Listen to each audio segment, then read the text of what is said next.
আমি একটি হাদিসের প্রেমে পড়ে গেছি।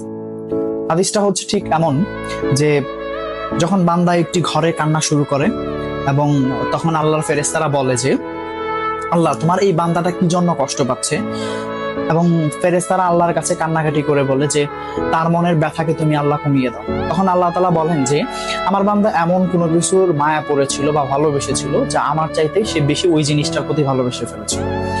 আমি আমার বান্দার কষ্ট আমি বুঝি এবং আমি দুঃখী মানুষের মানে ভগ্ন হৃদয়ের মানুষের খুব কাছাকাছি অবস্থান করি। কত দূর? এক হাত দূরে আল্লাহ তাআলা অবস্থান করেন। হ্যাঁ? এবং আরেকটা কথা হচ্ছে ফেরেশতারা তখন বলতে থাকে আল্লাহ তুমি চাইলেই কি সেই বান্দার সেই অভাবগুলো তুমি পূরণ করতে পারো না?